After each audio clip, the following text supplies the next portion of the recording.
Hello and welcome back to Highway to Hoover, a production of SEC Extra over at D1Baseball.com.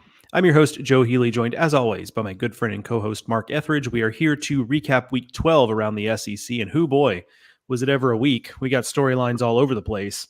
A fun week of SEC baseball, I guess, depending on who for those of you listening, depending on who you root for, it might not have been a fun weekend, but we'll get into all of it here in a second. But first, I have to let you know that this episode of Highway to Hoover and every episode of Highway to Hoover is brought to you by PitchLogic, the system used by players, coaches, scouts, and instructors at all levels of play from youth leagues to the big leagues. The easy-to-use and affordable technology makes the platform accessible to every player at every level. All the metrics and features used at the highest level. See pitchlogic.com for more information. Mark, you and I were both, I was at some non-SEC games on Friday, but then Saturday and Sunday we were both, we weren't out on the road, if you will. And for a weekend like this, it's kind of nice because I felt like I was able to be a little bit more nimble in terms of what I was paying attention to, especially today. So, as much as you and I like to be out at games, and I think that goes for both of us, all things equal, we prefer to be at games, but understanding that there are going to be weekends where that's not the case. It is nice to get one like this weekend where it seemed like you kind of had to keep your head on a swivel. Yeah, absolutely. I mean, my daughter graduated Saturday, so I was I missed everything Saturday, but I kind of caught up. And then then today was kind of, it was a lot of important games. I mean, you had LSU, you had Georgia, you had Mississippi State, Alabama, you had South Carolina, Missouri, Arkansas, Kentucky. How could I forget that one? I mean, a lot of good, a lot of important games to the big picture.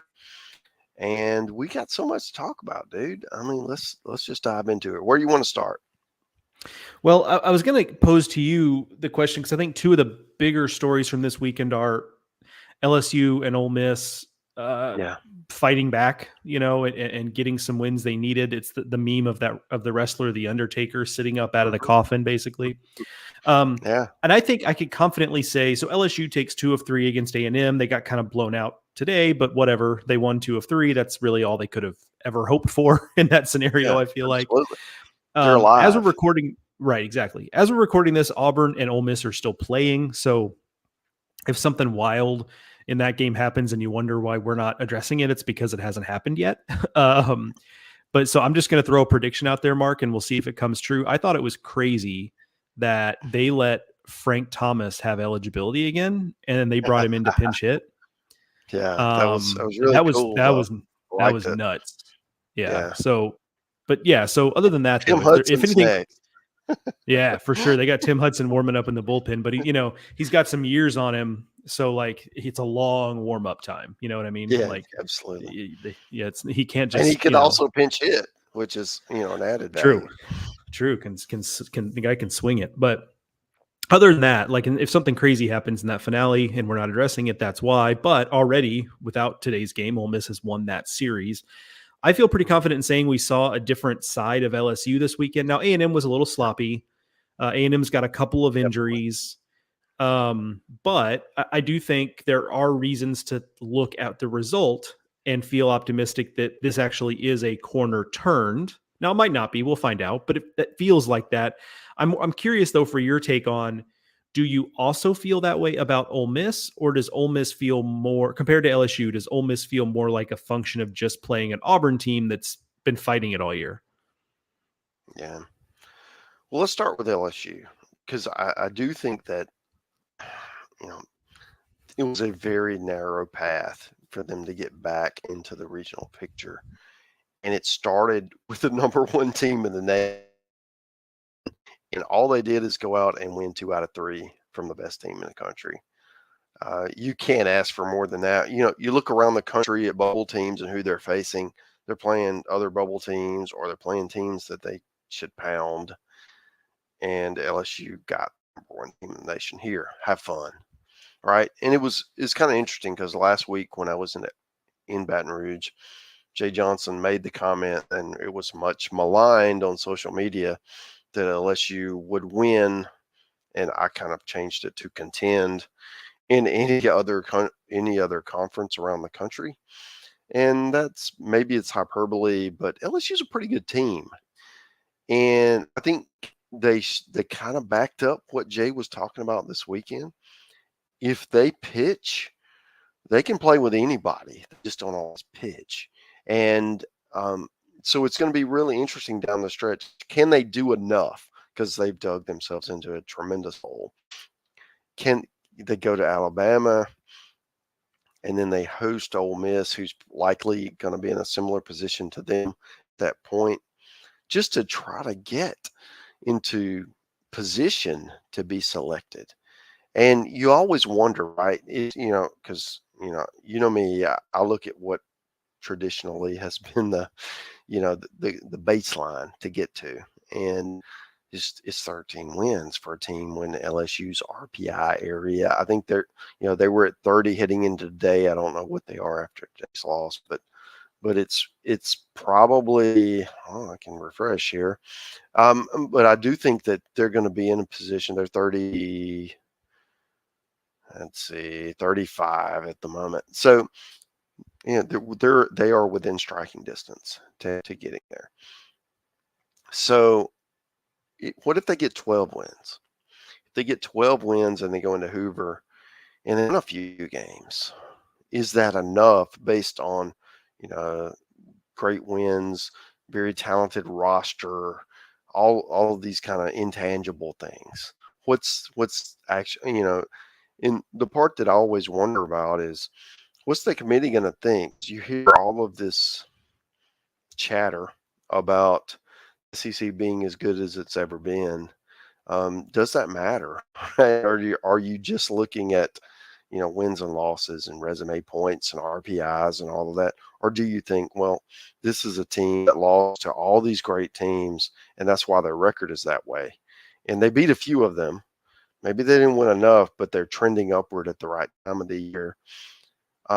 Do I want to play them in a regional? If I'm a host team and I see LSU rolling in there, I'm probably not very excited about it. How much does that matter? Or does it matter at all?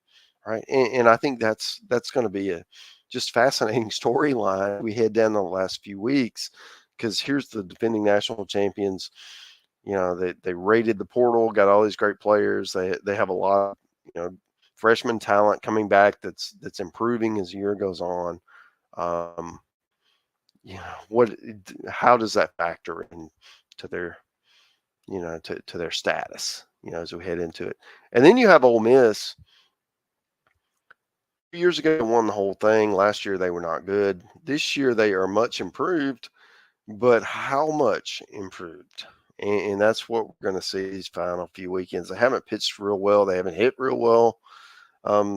But they are within striking distance. They're going to have a chance to put their way in, just like LSU did, right? They've got Texas A&M coming into Oxford next weekend. I don't know, after A&M loses to LSU, how I like your chances to do that twice in a row. I kind of think that was a one-shot pony. And now Ole Miss is, now they're going to get a ticked off A&M team. But then, Ole Miss goes to LSU. So, hey, do you get swept with A&M, and maybe you got a shot, right, to go do some things in Baton Rouge and then play your way in Hoover. So I think they're both alive, and that's really all you could ask for from this weekend. You just stay afloat, right? Don't get knocked out. Bob and weave and move forward and try to get to where you can do some damage later. Yeah, I think for me, it's, I guess, to answer my own question instead of just posing a question to you and then letting you put your neck out there. Like, I'll answer for 30 too. minutes. Yeah.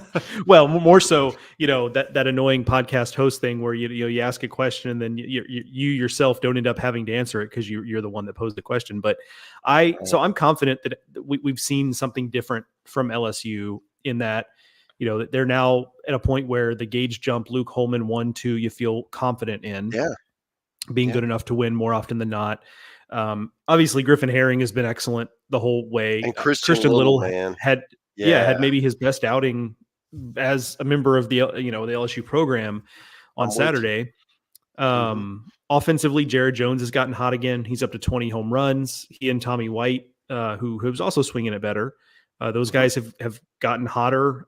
You've gotten contributions from a few guys that have just played better of late. Ashton Larson comes to mind, of course. Yeah. So it does feel a little bit like a corner turn for me. Whereas with Ole Miss, I don't necessarily see anything different there. Where they've had to fight pretty hard this weekend against Auburn. It's a one run win on Saturday, kind of an ugly 11-7 win on Friday. Now that's not to say they can't get to the postseason, right? I mean, they're playing now tied 5-5 as we record. Like if they win that game and sweep, they're actually in pretty decent shape, to get it done. But once we get, let's assume both LSU and Ole Miss get to the postseason. I'm going to be a lot more scared of LSU if I'm a host team than I am of Ole Miss.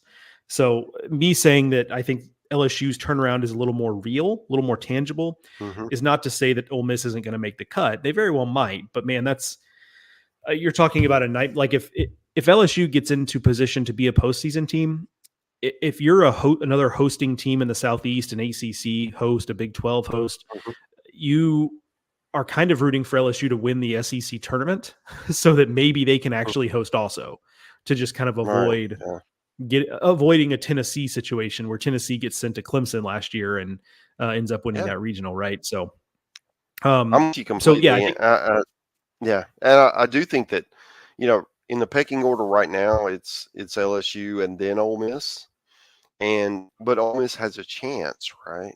In these last 2 weeks, they host to A&M, they go to LSU, they could flip that absolutely and move ahead of LSU and take that.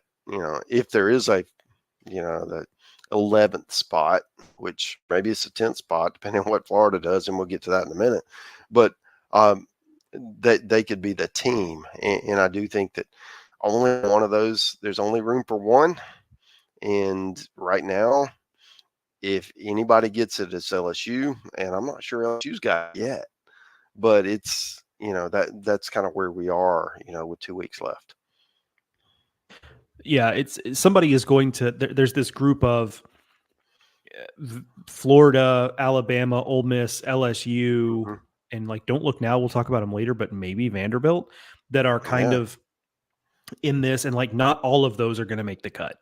Right. Even if the committee says, "Hey, this is a historically good year in the SEC," and I don't know if I believe that. It's a very good year. Don't get me wrong, but I don't know that it's better than last year, for example, right? So maybe the committee breaks precedent, but even if they do, all of those teams are not getting in. So there is, you're right. There is kind of this group of teams that are going to be it's going to be a knife fight the last 2 weeks and in Hoover, which is good for us.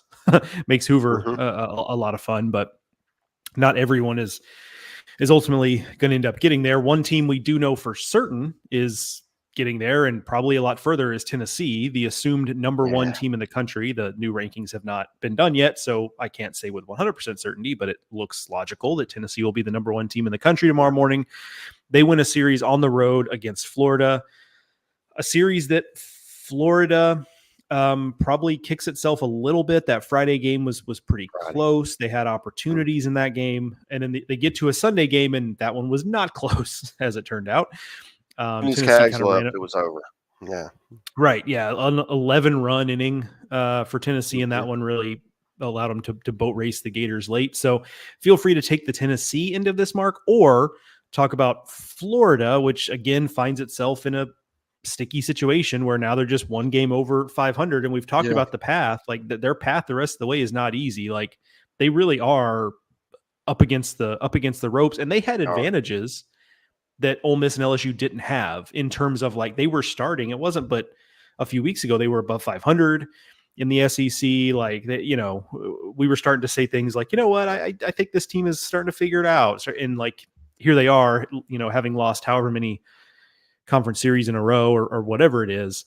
They're in a real pickle. So feel free to take either end of that series. Yeah.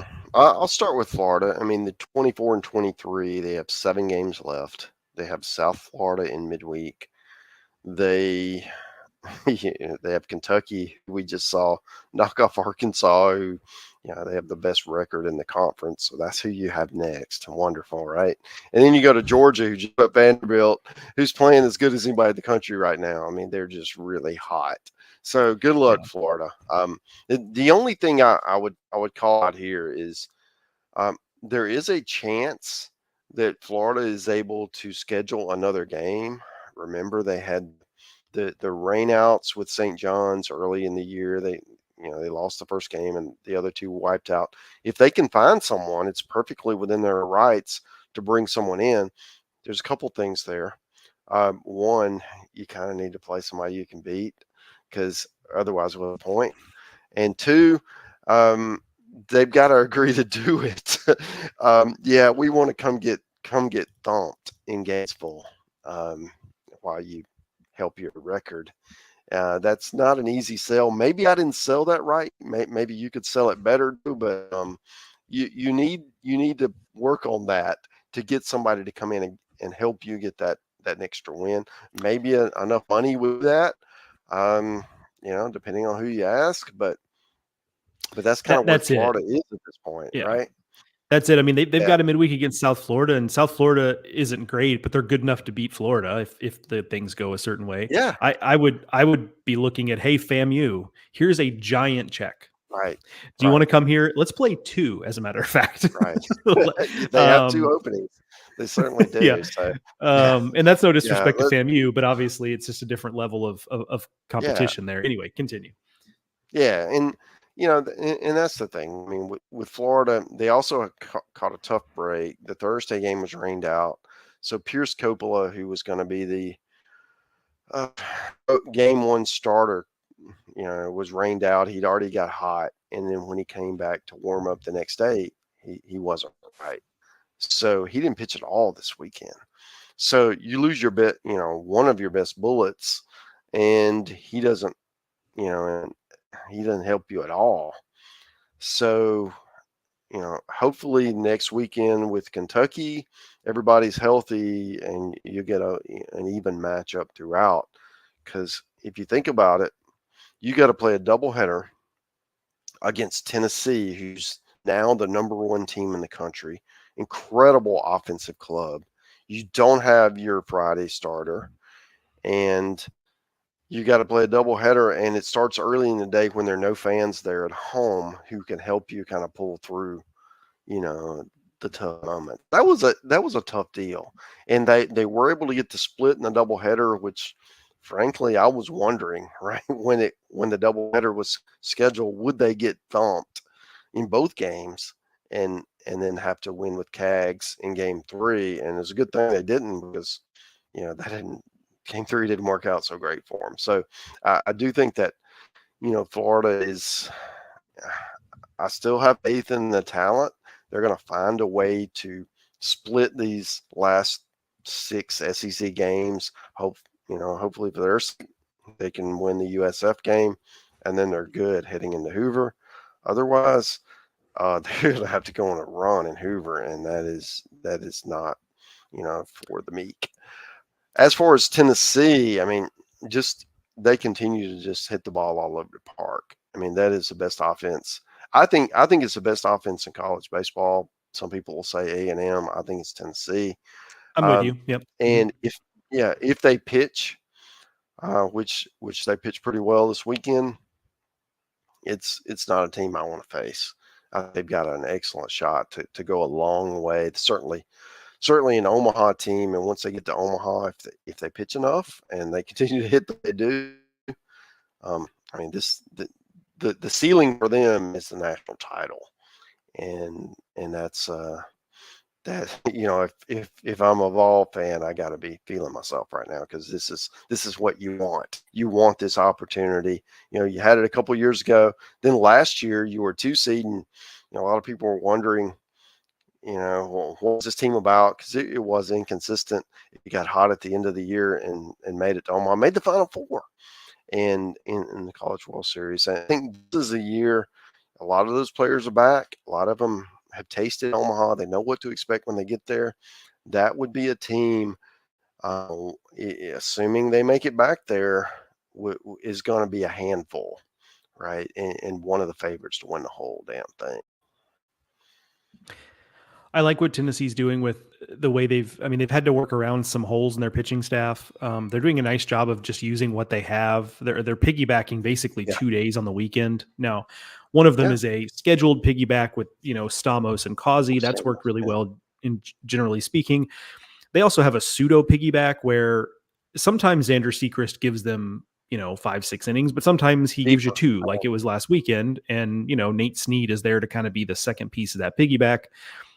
I like that because it shows a willingness to, I think I've said this before, a willingness to do it differently than you've had to do it before. Obviously, Tennessee's been very fortunate to have the starting pitching that they've had the last couple of years, and this year they just don't on that same level.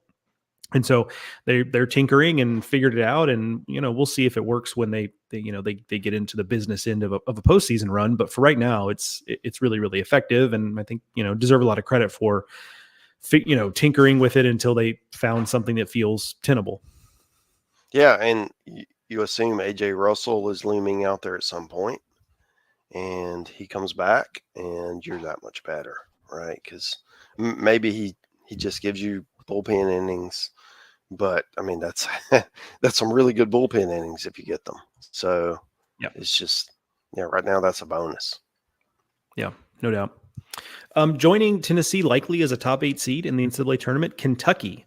And I mean, that's, that would be, if that happens, and they're at 18 SEC wins now. So, I mean, they might already be there, but they would have to get swept the next 2 weekends to even create some sort of doubt about that, I would say. So I don't want to lose the achievement of that when you consider this is a program that had never been to the NCAA tournament in back-to-back years until this year. And now they're hosting in back-to-back years, and they're going to almost certainly be a top 8 for the first time in program history. So getting this series win against Arkansas was a big deal for that program. So I want to make sure we celebrate that appropriately, because that is a big deal. Other, SEC fan bases for teams who have been there and done that time and time again might roll their eyes a little bit at that, but like the reality is that program just doesn't have the history, and they're creating some history now. So that's I always want to celebrate that. That's cool stuff. I thought the biggest thing for the Wildcats over the weekend was the start for Dom Nyman on Saturday, because back, the previous 2 starts, he'd gotten 3 total outs, and he wasn't perfect Saturday, but he got him into the 6th inning, gave up 2 runs, gave the offense a chance to kind of run away with things. If that start goes sideways like the previous 2, A, you probably have to do something different in the rotation next weekend, and B, good luck coming out with some energy on Sunday if you lose that Saturday game the way you've lost the previous couple. So I just thought that was huge. To me, that was the turning point in the whole weekend, was Nyman coming out and throwing the ball well. Yeah, that's a great call out. I think the other thing that struck me is just watching it today is how good the atmosphere was. I mean, they had a lot of fans there. It was obvious that impacted, and to me, it impacted the game. I had not really considered Kentucky as one of those atmospheres that impact the game. You think about LSU or Mississippi State or Ole Miss or Arkansas, others throughout the league. But Kentucky was, I mean, those fans were into it, dude. They were ready to go. And I do think it mattered. And because of that, they were able to kind of keep a rally going, or to get the big out when they needed it on defense. And that's a home field advantage. And we, to go back to what you mentioned, they're going to host, and if they win that, they're going to host the Super. And now you've got a home field advantage and fans that really are into it. I mean, that was what I was thinking. I was thinking, this is the year Kentucky makes it to Omaha. I mean, we all kind of wondered what staying power they would have as the season went on. And you believe a little more week after week, right? And then you finally get, you had the last couple of weeks where you kind of dipped a little bit, and you're wondering, okay, well, they're playing better teams, good offenses. What are they going to do? But boy, they look good this weekend, and they beat a really good team that can pitch it, and they, and other than Hagen Smith, who no one hits, and let's take that out of the equation, they, I mean, they handled a really good Arkansas staff pretty well, and if they can handle the non-Hagen Smith part of everyone's pitching staff, that's everyone else in the country. Okay. So that sets you up pretty well to have success, unless you play them, play Arkansas in that one game he pitches. So if I'm Kentucky, I'm feeling awesome right now. Right. I mean, you got to go to Florida, and Florida needs wins, and that's not going to be an easy series. And you got Vanderbilt, and who knows what you got there, because Vandy, the Vandy's struggling right now. They go home to play Tennessee, and maybe they get right, maybe they don't, but then they got to come play you. And Kentucky's probably got the SEC championship, regular season championship on the line. I would have to think there's another awesome venue, another awesome crowd support situation. And I kind of like Kentucky's chances in that, man. What has Nick done with this team, man? With this program, consider where they were a few years ago. He was kind of playing, coaching for his job, and now he's coaching for the job of the team that's going to be an Omaha team. I really believe that at this point. At this point, assuming they play at home, and I have to believe they do, who's going to beat them at home? That's what I want to see, because that right now, Kentucky is a team. I would not pick anyone against them at home right now, maybe other than Tennessee, and that's not gonna, or A&M. It's not gonna happen, because those teams are gonna be playing at home too. Yeah, that's kind of my thought, is that the teams that I would have any sort of conviction in beating Kentucky in Lexington are going to be on their side of the bracket, metaphorically speaking, right? Because the top eights, like Tennessee's going to likely be a top 8, A&M's a top 8. Right. And then you look at the other conferences, and it's, I don't know, like could Florida State beat them at home? Maybe, but that's likely a top 8. So, are they better than Arkansas? Probably not. Yeah.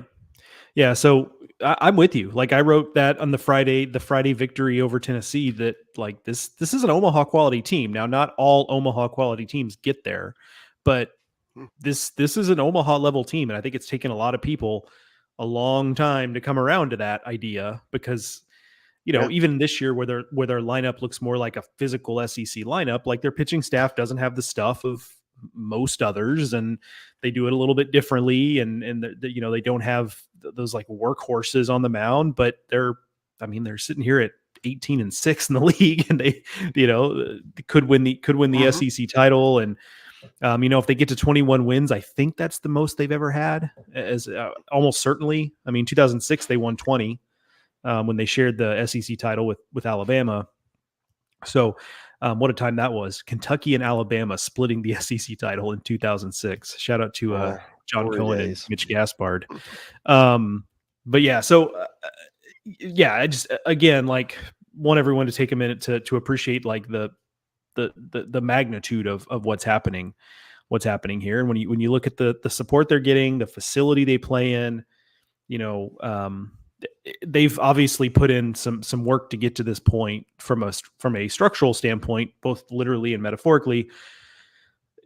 You start to think, though, that, hey, these limitations we felt about Kentucky, like, okay, you can't control the weather, but outside of that, it does feel like maybe they're just kind of systematically removing some of the limitations that they have traditionally had on them. Yeah. That obviously we'll see in 2024 or 25, 26 and beyond. You mentioned Vanderbilt there, Mark. Let's get to them. They get swept by Georgia. And maybe it's just as simple as this. Like, Vanderbilt will always be somewhat dangerous if they can get into the postseason. That's an if now. Vanderbilt 11-13 in the league. RPI is fine, but none of these bubble teams we're talking about is RPI going to be a problem. Like that, they're all fine. It's just a matter of getting to that magic number of SEC wins, or at least that's our perception of the situation. But suddenly, you mentioned having to go to Kentucky. Like, okay, that's tough right off the bat. So the math is already like difficult for them. But anyway, I say all that to say, if they do get into a regional, they're always going to be a little dangerous because Carter Holton and Bryce Cunningham in particular are capable of just Beating anybody. really shoving it on any given day. Mm-hmm. We've seen both of them do it at least a handful of times this year. So that can happen. But when that doesn't happen, as was the case this weekend, I'm not really sure what you point to that gives you I'm not sure what you point to that gives you a lot of confidence that Vanderbilt can like scratch and claw their way through a regional when Holton and Cunningham don't pitch well. And I think you kind of see it similarly. Yeah, I do. Well, I mean, it was certainly a deal where Georgia took it to them early.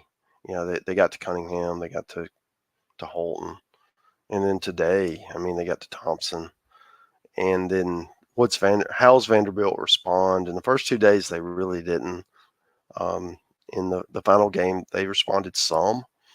I think part of that is you're facing the third pitcher instead of the first or second. And I do think that Vandy has been so good at home and has struggled on the road. I mean, it's a team that really needs to play well next week against Tennessee. And kind of like what we talked about with LSU, hey, your season's kind of hanging in the balance. Here comes the number one team in the nation. Here's your moment. Okay, well, Vandy's got their moment next week because Tennessee will likely be number one. They're going to roll into Nashville, and that's going to be a monster series for both teams because Vandy needs some momentum. They need some wins. They need to kind of secure their spot. Because a couple weeks ago, we were thinking about them as a hosting candidate, and now we're worried about them missing the tournament completely. I mean, it's definitely time to downturn. So life comes at you fast, as the kids used to say. It does, right? Windshield and the bug, right? And I do think that, with Georgia, now they've got to be feeling like, hey, we're going to host. And I'm not going to argue with them at this point. I mean, they're in a great position should they continue to play well. They go to South Carolina the next weekend. That won't be easy. But if they win that, and then then they've got Florida the next weekend, they really kind of need 3 wins out of these last 6 games. And I think they host because their RPI is just amazing. It's top 10 RPI. And even if they lose the South Carolina series, if they can win the Florida series, they're in great shape to do it. And, I don't want to get ahead of myself, but the Condon Cags finale in that last weekend has kind of got me fired up. I mean, we love star power, and with what Condon's doing, I mean, dude is homered in 7 straight games. Okay, Cags did it in 9 earlier this year. Condon's streak's still going. He's also got 32 for the year, and he's still got 7 more games. So 6 conference games anyway. I don't remember the midweek situation, but I mean, and then Hoover, and then a regional, and maybe a super regional. I mean, dude's going to hit 40 if he gets enough games. And yeah, he's got a bare minimum 9 games left. Yeah, maybe if he doesn't get enough games, he's going to hit 40. I mean, because if he just gets enough pitches to hit, and that's the thing. We all wondered about Georgia's pitching, because the offense, we saw early on they were really. Then the question was, well, okay, once conference play starts, they won't hit this. Well, they kind of are.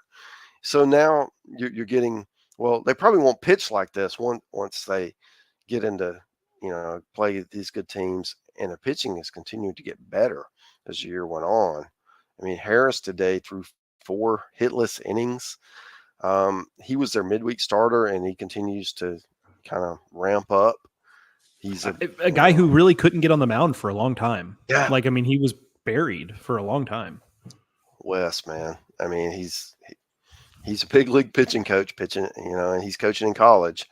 He has an idea of what to do with these guys, and that's what we're seeing as the year goes on. More time to develop and change and get guys moving in the right direction. And Georgia right now is a team I wouldn't want to play, and it's trending in the right direction.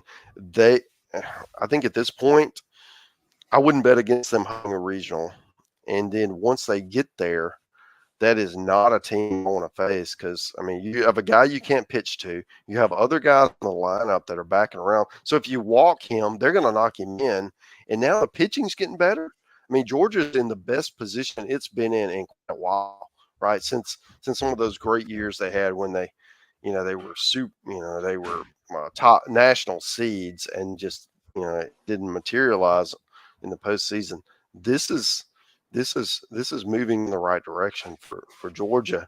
It's amazing hire, man. I mean, Wes has done an incredible job in his first year at Georgia. Yeah, no doubt. I mean, they were always going to be a scary team in a regional, even when we thought like, hey, this may be a 3 seed earlier in the season, right? They were always going to be scary because they were always going to have Charlie Condon and they had some other offensive pieces. So it was like, okay, that makes them not a comfortable team to see in your regional. But now, to your point, Leighton Finley pitched his best game of the year this past weekend. We mentioned Zach Harris pitching his best game of the weekend or of the season. Colton Smith has been dominant the last 3 weeks. Brian Zeldin has been consistent all year, so he's a guy, you can lean on. If Charlie Goldstein does turn out to be largely fine, now he left his start a little bit early on Saturday, but Wes said apparently he had a cramp. Like a cramp, right? So assuming that is all it is, he'll be fine. That's another guy who's thrown the ball pretty well. So they're even scarier now. And it's not like the offense has stopped evolving, right? Because like Trey Phelps has been scalding hot the last few weeks. Yeah. And that's a guy who, again, like wasn't getting a whole lot of run early in the season, and he's just elbowed his way into it. Yeah. So this team's playing really, really well. I mean, they're a lot of fun, and they to me seem like a team that I'll be interested to hear you guys debate this on the Nerdcast, because they to me feel like a host. I'm they all feel in. Similar. So it's a very different what team. KR and Aaron say. Yeah. Yeah. It's a very different type of team than last year's Kentucky, and they arrived at a similar record differently, but it feels a little like last year's Kentucky in that like the RPI is going to be so high that 16 wins will probably do it, because the committee is not going to be able to look past a top 7-8 RPI to have them host. So they're in a good spot. Also in a good spot, Mississippi State. They won 2 of 3 against Alabama. That's where you were going. trying to keep the ships moving. There you go. Nice work. Mississippi State 2 of 3 at home against Bama, a big series win there. They continue to improve their standing with regards to hosting. They still have some work to do, but it is now, it seems very, very doable. They're sitting at 18 in RPI as we record, 14 and 10. Maybe they need 3 wins or so the next few weeks. That certainly seems more doable than it did. I mean, you go back to when they lost that series to Ole Miss, and it was kind of like, well, okay, maybe this team isn't actually all that much better than it was last year, right? And then they just prove us wrong right out of the gate. They're super hot right now. There were extenuating circumstances here. Obviously, we don't have a ton of detail on it, but Alabama had a bunch of players sick, so their lineups look a little wonky. But still, State has to go and win the games. They win 2 of 3. And credit to Bama, they salvage a game on Sunday, because if Bama gets swept there, they're in trouble. Suddenly the math gets real tough on them. So kudos to them for doing that. But really another great weekend for State, where they just took care of business in a way that in previous years they so rarely had stress-free, drama-free series wins the last 2 years. That now they're just doing that, and it's almost like we've started to overlook it just because we've come to expect it at this point. Yeah, I mean, Mississippi State and Hunter Hines was absolutely great this week. I mean, he had a incredible series of games. I do think that Mississippi State is at a point now where a host is theirs to lose, and I've said this before: no one loves hosting more than Mississippi State. And that's kind of where we are. I mean, they've got to go to Arkansas. They can't get swept there. And then Missouri comes in.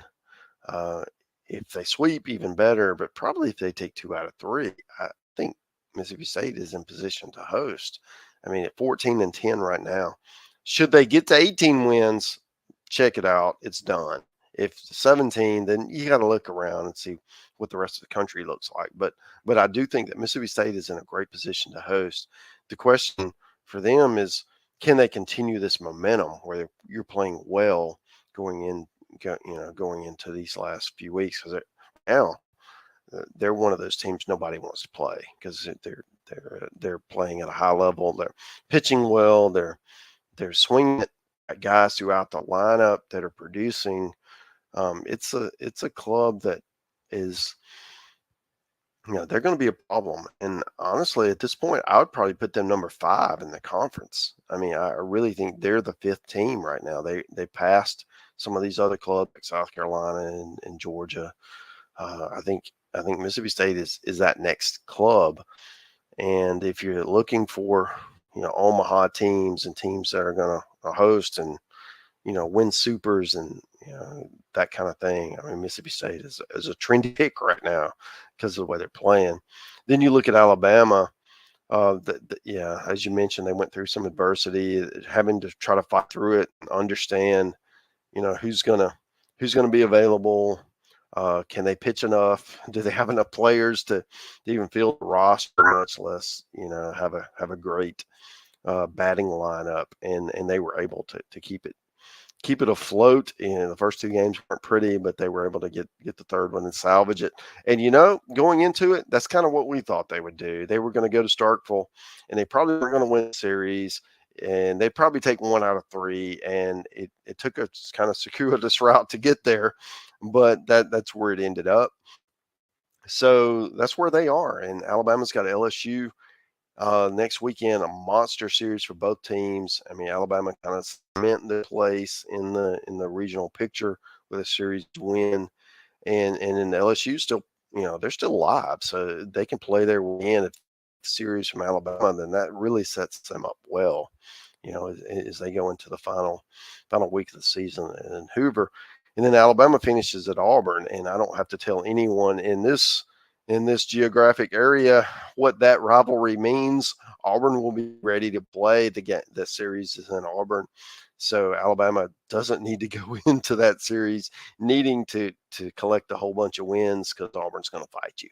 So I do think that getting that one today was huge for Alabama as they head into these next 2 weekends as they try to make the tournament or might make a regional. Yeah, other hosting hopeful, South Carolina, won 2 of 3 against Mizzou, but had to work pretty hard for it. They lost the Saturday game, and then I think Mizzou got out to something like a 4-1 lead today before South Carolina righted the ship and ends up winning it in the end, looking relatively comfortably, but that wasn't how it played out, certainly. It would have been too extreme to say a series loss there would have sank South Carolina's hosting hopes, but it would have kind of undone what they had done the weekend before against Kentucky in a lot of ways. Yeah. So a series win they just frankly kind of had to have. And now we're looking at a situation where not unlike the bubble that we talked about earlier, you're looking at 7 teams that right now have very realistic, understandable, easy to see paths to hosting. And it's just a matter of, will they beat up on each other enough to where 7 doesn't happen, or will they all be able to bring all of those into dock and end up being 7 hosts? We know that last year there were 8, so we know it's not the numbers game is not necessarily working against the league, but you do have to earn it individually, and so that's a factor there. But South Carolina did what they needed to do to stay on course. Yeah. I mean, last week I had South Carolina number 5 in my power poll, and I think that Mississippi State's passed them, and maybe Georgia has too, right? And South Carolina, even though they won a road series, maybe they treaded water at best, but because of what the other teams did, they were able to move up. So that's going to be interesting because the good news for South Carolina is you have Georgia at home next week. So you could certainly make your case, you win that series over Georgia and you leap them, right? And you're there, and that's one of the contenders that you're jockeying with. And there's some others outside the conference is trying to host against. So I do think that being able to win that today, because when they fell down early, I'm thinking, oh boy, this is not going to be good for the Gamecocks. But they were able to rally and win comfortably, and I do think that's that's what they had to do this weekend. They didn't have to sweep. They needed to win 2 out of 3 and just kind of keep things where they were. Next week matters. Okay, and then when they go to Knoxville in the final weekend, they can't get swept, right? You got to at least take one there. And I know it's the number 1 team in the country, and it's hard to win there. And it's not fair because you're being judged against the number 1 team, and the other teams can play, teams that are 200 in the RPI. But that's what you sign up for when you're in this league. And if you want to host as a 6th place team or 7th place team, that's the kind of things you're going to have to accomplish. And that's where South Carolina is right now. On the Missouri side of it, the current state of play with the race to Hoover is they are now, and Auburn just took a lead on Ole Miss. So let's say, and it's a 1-run lead, so anything can happen. Yeah. But even if Ole Miss is 9-15, that still puts Missouri 2 games back of the pace to be the last team in Hoover, and they've lost the tiebreaker with LSU. They did not play Ole Miss this year, so I don't know exactly what that tiebreaker would be. But long story short is that they're really going to have to hustle at this point. Now, the good news for Missouri is that they have Auburn at home this coming weekend. That's obviously a winnable series there, just given that it's at home where they've been tough, and Auburn is having the season that Auburn is having. So while at least right now, if you look at the standings, it might look like, oh, well, Hoover's kind of already decided. It's only a matter of seeding now. Like Mizzou and Auburn are going to miss out. I mean, that would be the betting favorite for who's going to miss out, sure. But a series win, and certainly a sweep for Mizzou, which of course we can't assume, but a series win this weekend for Mizzou, depending on what else happens with some of those other teams, like they could be right back in it here pretty quickly. So don't just assume because they are a couple games back that this thing is over. I would give, I think Mizzou with next weekend series against Auburn has a chance to at least make it interesting down the stretch. But on paper, it does look like it is clarifying a little. Yeah, I would say, they're chasing Ole Miss, or if Ole Miss were able to beat LSU in Baton Rouge the final weekend, maybe they're chasing LSU. And so that would be, that's how that looks right now. And the good thing is you do play the last place team and you have them at home. The bad thing is you're playing at Mississippi State in the final weekend, and they're trying to win games to host. And the way they're playing right now, that doesn't feel like a real palatable end of the season if you're Mizzou. But that's like we said for South Carolina, this is what you sign up for in this conference. You're not have easy wins. LSU was able to beat the number 1 team in the nation.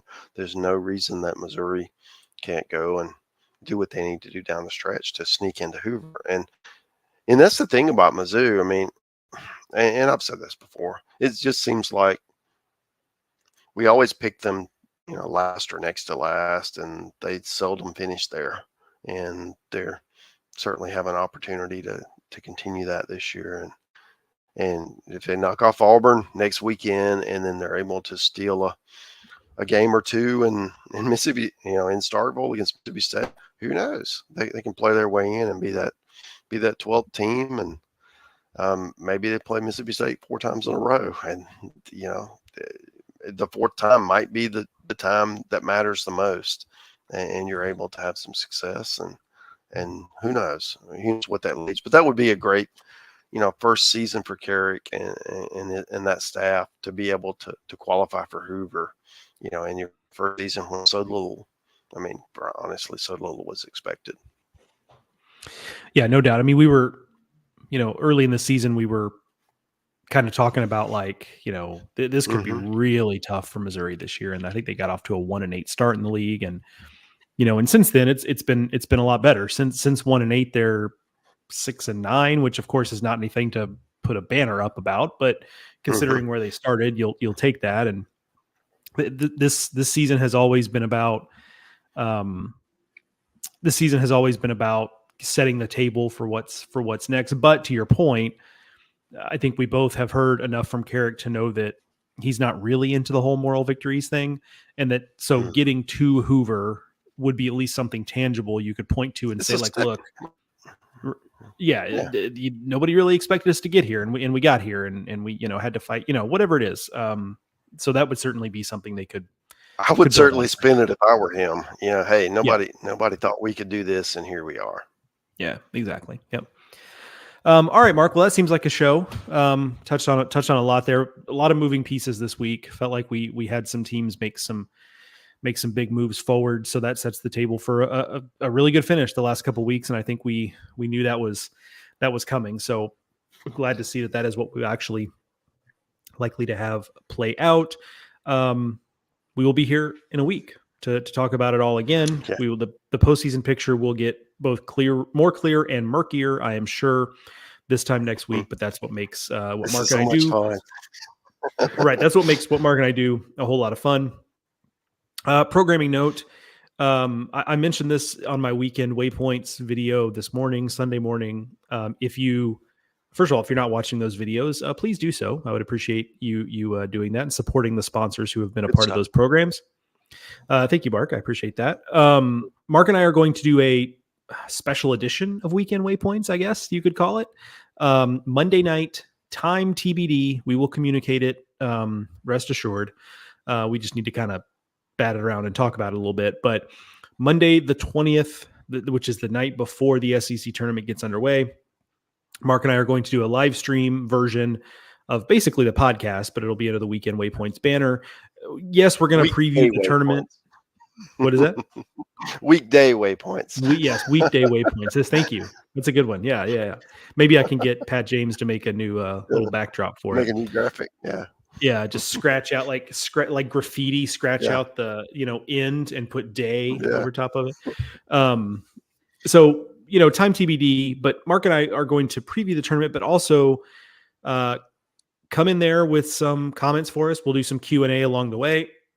We're happy to do that. Would love to do that. So if you've been someone who's commented on my videos on the weekends, please join us for that. If you're someone who hasn't done that because the schedule doesn't work for you, do it on that preview show. We'd love to have you, and not only following along, but being a part of the show. That would be a lot of fun. So Monday, May 20th, sometime in the evening, exact time TBD, but we'll make sure we pass that along once we have it scheduled. So that is going to do it for this edition of Highway to Hoover, a production of SEC Extra at d1baseball.com. Thank you to Pitch Logic for sponsoring this and every episode of Highway to Hoover. Thank you to Mark, as always, for joining me. And thank you, the listeners, for listening.